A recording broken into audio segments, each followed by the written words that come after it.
சுரேஷ் ரொம்பவே கத்திட்டு இருக்காங்க ரூமில். நீ என்ன நினச்சிட்ருக்க, எது நினச்சிட்ருக்க, நீ வந்த பிறகு இந்த வீட்டில் நிம்மதியே இல்லை அப்படி இப்படிங்கிறாங்க. நீங்கள் கூட என் வாழ்க்கையில் வந்த பிறகு எனக்கு நிம்மதி இல்லை தான், நான் யார்கிட்டயா போய் சொல்லிகிட்டு இருக்கேனா அப்படிங்கும்போது, ஏய் அவ்வளோதான் அப்படிங்கிறாங்க. இங்கே பாருங்கள், இதுக்கு மேலே என்கிட்ட பேசாதீங்க. உங்கள் அப்பா டவுசரை நான் வந்து துவைக்கணும்னு உங்கள் அம்மா சொல்கிறாங்க.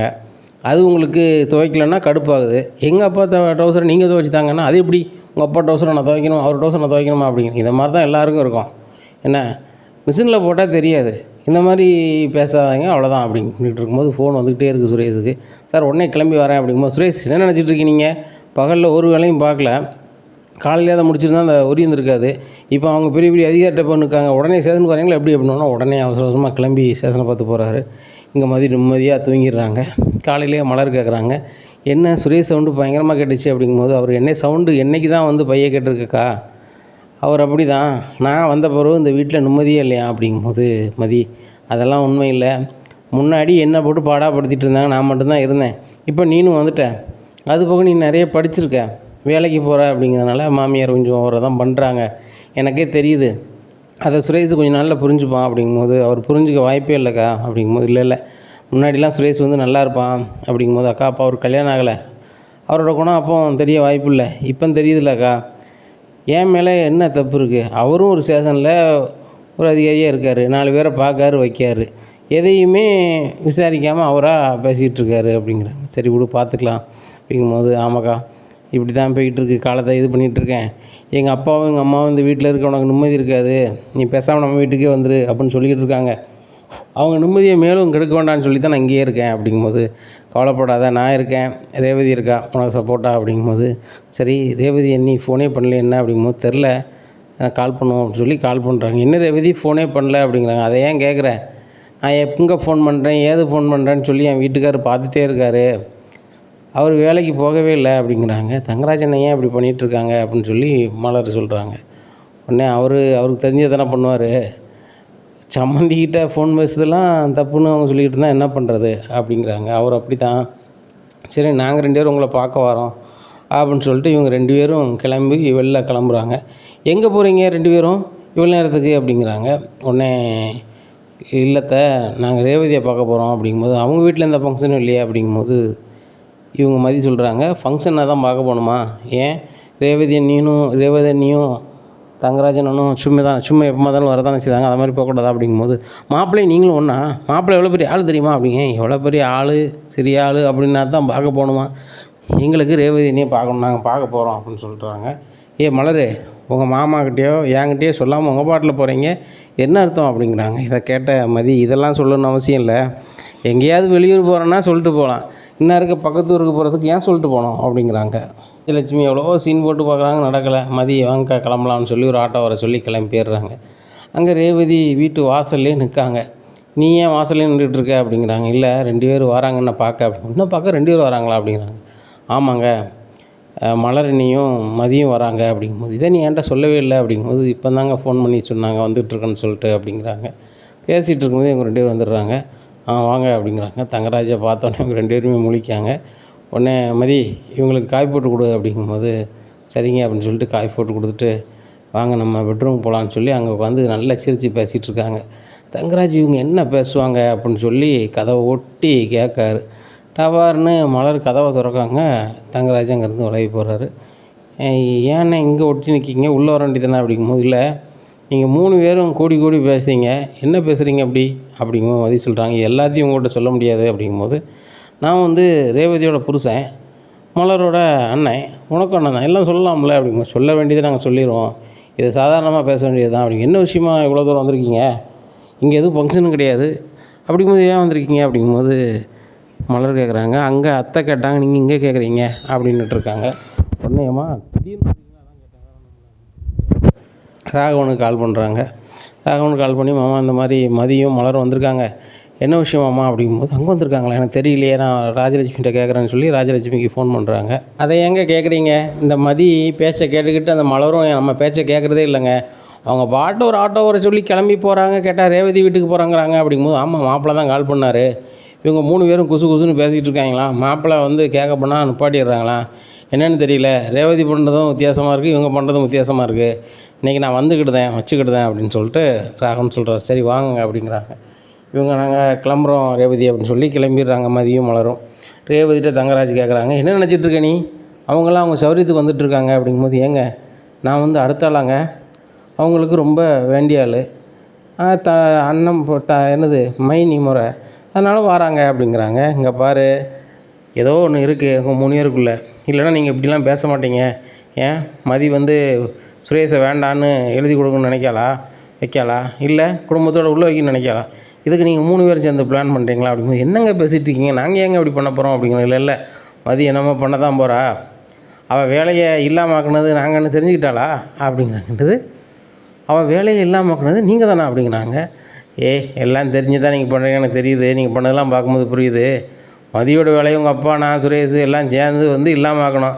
அதுக்கு மதி வந்து உங்கள்கிட்ட சொல்கிறா, நான் வந்து எல்லாரும் தூக்கி உள்ளே வைக்க போகிறேன், நீங்கள் எதுவும் நினைக்காதாங்கன்னு உங்கள்கிட்ட சொல்ல வந்திருக்கா. இதை நீ சிரிச்சு என்ன வேணாலும் பண்ணுங்கன்னு இருக்க, அதான் அப்படிங்கும்போது, ஏங்க இந்த அளவுக்குலாம் நீங்கள் பண்ணுவீங்கன்னு நினச்சி பார்க்கல, இங்கே பாரு இதைத்தானே பேசுகிறீங்க, அதை மட்டும் சொல்லு அப்படிங்கிறாங்க. இதெல்லாம் நாங்கள் பேசவே இல்லை, ஆனால் ஏங்க இப்படி மதி வாழ்க்கை இப்படி வம்பாக்குனீங்க வச்சிங்க, மதிக்கு மட்டும் தெரிஞ்சுன்னா அவன் மனசு எவ்வளோ சங்கடப்படும் அப்படிங்கும்போது, அவன் உங்களுக்கு தெரியாதா அப்படிங்கும்போது, எங்களுக்கெல்லாம் தெரியாதுங்க, நான் ஃபோனே பண்ணலை, அதனால் நீ பார்த்துட்டு போகணுன்னு வந்திருக்காங்க, அவ்வளோதான். வீட்டில் இருந்தால் எங்கள் அம்மா புழுன்னுக்கிட்டு இருப்பாங்கன்னு வந்திருக்காங்க அப்படிங்கிறாங்க.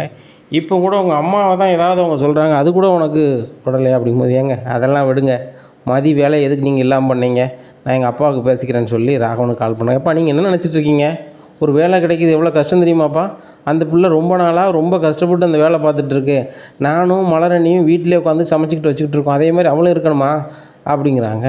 இப்போ தான் எனக்கு தோணுது ரேவதி, அவள் வேலையாக நிப்பாட்டணும்னு சொல்லிட்டு, வேலைக்கு போயிட்டு இருந்தாலும் ஒரு இல்லாமல் போயிட்டுருப்பா, வீட்டில் ஒழுங்காக சமைக்க மாட்டேக்கா, வைக்க மாட்டேக்கா, அவங்க அம்மா பேச்சை கேட்க மாட்டேக்கா, பெரிய இதாக இருக்குது, இன்றைக்கி வீட்டில் வச்சுக்கிட்டு தான் அப்படிங்கிறாங்க. ஏப்பா நீங்கள் பண்ணது பெரிய கதை, அவள் வந்து சரியாக சமைக்கலைங்கிறது பெரிய மேட்டர் இல்லைப்பா, வாழ்க்கையும் வம்பாக்கியிருக்கீங்க. இது மட்டும் மதிக்கு தெரிஞ்சிச்சின்னு வச்சுக்கோங்களேன்ப்பா, குடும்பத்தோடு தூக்கி உள்ளே வச்சு விடுவா, அன்றைக்கி நானும் அவளுக்கு கூட சப்போர்ட்டுக்கு நான் சேதனுக்கு போவேன் அப்படிங்கிறாங்க.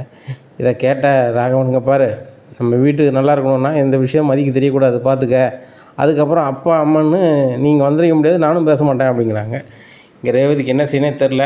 இங்கே தங்கராஜ்கிட்ட சொல்லுவாங்க, ஏங்க இதை ஃபஸ்ட் அண்ட் லாஸ்ட்டாக வச்சுக்கோங்க, இதே மாதிரி நீங்கள் பண்ணிக்கிட்டு இருந்தீங்க அப்படின்னா கண்டிப்பாக ஒரு நாள் நான் மதியத்தை சொல்லிடுவேன் அப்படிங்கிறாங்க. உடனே தங்கராஜ் நினைக்காரு, இவட்ட இப்போதைக்கு நம்ம சமரசம் பேசலாம் லாய்க்கு போடாது அப்படின்னு சொல்லிட்டு, இங்கே பாரு ரேவதி இனிமேல் நடக்காது, உங்கள் வீட்டுக்காக தான் அப்படி பண்ணிட்டேன், நானாக தனிப்பட்ட முறையில் பண்ணல, நீ எதுவும் சொல்லிடாத அப்படின்னு சொல்லிட்டு, எப்பா இவன் சொன்னா நம்ம உள்ள தான் அப்படின்னு சொல்லி அவர் நேராக வெளில கிளம்பி போயிடுறாரு. இங்கே இதை வந்து தங்கராஜ் அம்மா பார்த்துட்டே இருக்காங்க.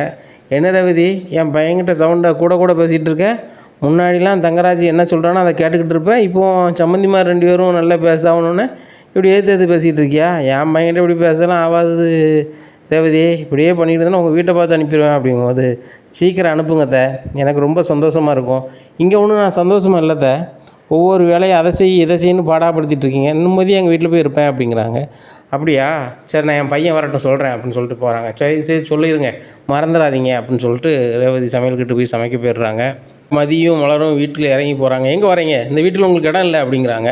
உடனே மலர் சொல்கிறாங்க, என்ன அத்தை அப்படி பேசுகிறீங்க, வீட்டுக்குள்ள இடம் இல்லை அப்படி இப்படின்னு என்ன பேசிகிட்டு இருக்கீங்க, நாங்கள் ரேவதியை பார்க்க தானே போனோம் அப்படிங்கும்போது, உங்கள் பாட்டில் போகிறீங்க உங்கள் பாட்டில் வரீங்க, இது வீடா மடமா அப்படிங்கிறாங்க. இங்கே அப்போ கரெக்டாக ராகவன் வந்துடுறாரு. லட்சுமி சொல்லதில் என்ன தப்பு இருக்குது, உங்கள் பாட்டில் போகிறீங்க வரீங்க, உங்கள் புருஷமார்ட்ட சொன்னீங்களா எங்கே போகிறேன் வரேன்னு சொல்லலை, மாமனாருங்கிற மறுவாதில் ஏன்ட்ட சொன்னீங்களா சொல்லலை, மாமியாருங்கிற முறையில் சொன்னீங்களா அப்படிங்கும்போது மதி சொல்கிறாங்க, யாரும் சொல்லுது மாதிரி இல்லை, நாங்கள் ஒன்று சொன்னோம்னா எங்கள் அத்தை ஒன்று சொல்லுதாங்க, எல்லோரும் வேறு பேசும்போது நாங்கள் யார்கிட்ட சொல்ல முடியும் அப்படிங்கிறாங்க. உடனே இப்போ சுரேஷும் பாக்கியராஜும் வராங்க, பேசிக்கிடுவோம் அப்படிங்கிறாங்க. வரட்டும் மாமா பேசிக்கலாம் அப்படின்னு சொல்லி இவங்க 2 பேரும் வீட்டுக்குள்ளே போயிடுறாங்க. இங்கே பாக்கியராஜ் வர்றாரு. பாக்கியராஜ்கிட்ட கேட்குறாங்க ராகவன், டேய் உன் முன்னாடி அடிக்கடி வெளியே போகிறாளா வராளா உன்ட்ட எதுவும் சொல்கிறாளா அப்படிங்கும்போது, அடிக்கடி வெளியே போகிற ஆள் கிடையாதுப்பா, அவளுக்கே வீட்டில் ஏகப்பட்ட வேலையை அம்மா கொடுக்காங்க, அதை தாண்டி அவன் எங்கேப்பா போக முடியாது, எனக்கு ஃபோன் பண்ணா நான் வந்து ரேவதியை பார்க்க போகிறேன்னு சொல்லிட்டு, அதான் சரி போயிட்டு வாங்கம்மா பஸ்ஸில் இல்லாமல் 1 ஹவர் ஆட்டோவில் போயிட்டு வாங்கன்னு சொன்னேன் அப்படி.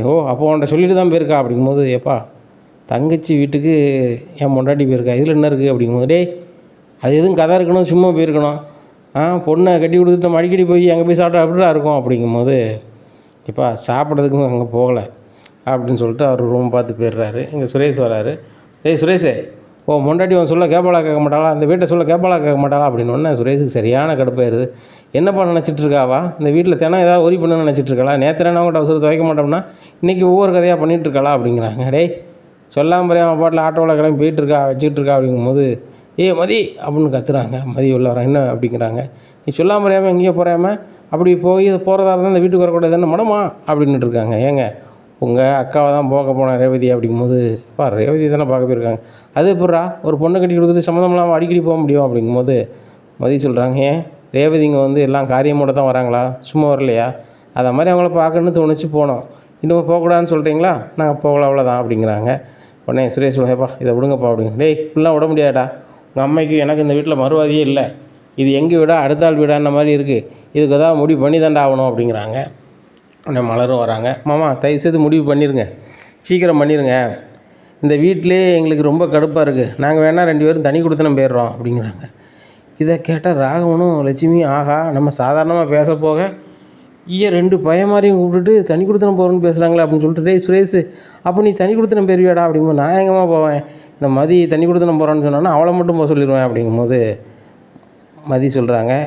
நான் என்னன்னா இங்கே தான் இருப்பேன், தனி கொடுத்தனம் போகிற அளவுக்குலாம் இல்லை, அப்படி போக நான் தனியாக போகணும் அப்படின்னா எங்கள் வீட்டை பார்த்து போயிடுவேன் அப்படிங்கிறாங்க. உடனே மலர் சொல்கிறாங்க.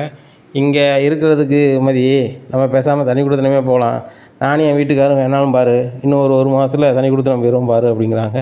இதை கேட்ட ராகவன் ஒரு மாதிரி ஆகி உட்கார்றாரு. எங்கே அப்படிங்கிறாங்க. தண்ணி கொண்டு சுரேஷ் கொடுக்குறாரு. உடனே எல்லோரும் ஆஸ்பத்திரி கொண்டு போய் ராகவனை வச்சுருக்காங்க. அப்போ ராகவன் சொல்கிறாங்க, என் காலத்துக்கு யாரும் தனியாக போகக்கூடாதுன்னு சொல்லிட்டு என் பையன் மாதிரி வளர்த்தேன், இப்போ நீங்கள் தனியாக போகணுங்கிறீங்க, தனியாலாம் யாரும் போக வேண்டாம், நானும் உங்கள் அம்மையும் இந்த வீட்டை விட்டு போயிடுறோம் அப்படிங்கிறாங்க. இதை கேட்ட சுரேஷ் எல்லாத்துக்குமே காரணம் அந்த மதி தானே, இந்த மதி இந்த வீட்டில் இருக்கண்டாம், மதி நீ இந்த வீட்டில் இருக்கக்கூடாது, ஒரு நிமிஷம் கூட இருக்கக்கூடாது, கிளம்பு அப்படிங்கிறாங்க. நீங்கள் சொன்னால் கிளம்புறதுக்கும் நீங்கள் சொன்னால் வர்றதுக்கும் நீங்கள் வச்ச ஆள் கிடையாது, நான் இங்கே தான் இருப்பேன், அப்படி இல்லை இங்கே நான் இருக்கக்கூடாது அப்படின்னு சொன்னால் அவங்க உயரதிகாரி போய் பார்ப்பேன், அதுக்கப்புறம் என்ன ஆகும்னு உங்களுக்கே தெரியும் அப்படிங்கிறாங்க. இதை கேட்ட சுரேஷ் ஆகா ஏற்கனவே உயரதிகாரி நம்மளுக்கும் ஆகாது, வேறு அங்கே போய் இல்லாதையும் பொல்லாதையும் சொன்னால் நம்ம வேலை ஒட்டுமொத்தமாக முடிஞ்சு போயிடும் அப்படின்னு. சாரி மதி நான் பேசுனது தப்பு தான், இனிமேல் இப்படி நடக்காது, நம்ம வீட்டிலே இரு, எங்கள் அம்மாவுக்கும் எங்கள் அப்பாவுக்கும் ரொம்ப வயசாகி போச்சு, அதனால் ரொம்ப இது மாதிரி பேசுவா, நான் பார்த்துக்கிட்டுதேன், அவங்க பேச்சு நீ கேட்கணுன்னு அவசியம் இல்லை அப்படிங்கிறாங்க. இதை கேட்ட லட்சுமி அப்போ அவ்வளோதானடா, இன்னும் பொண்டாட்டி பேச்சு கேட்டு தான் ஆடுவியா அப்படிங்குமா, எனக்கு முதல்ல என் வேலை தான் முக்கியம் அப்படின்னு சொல்கிறாரு. இங்கே லட்சுமி ஒரு மாதிரி ஆயிடுறாங்க. இனி என்ன நடக்கும் அப்படிங்கிறத பொறுத்திருந்து பார்க்கலாம். நம்ம சேனல் நீங்கள் மறக்காமல் லைக் அண்ட் சப்ஸ்கிரைப் பண்ணுங்கள். நன்றி, வணக்கம்.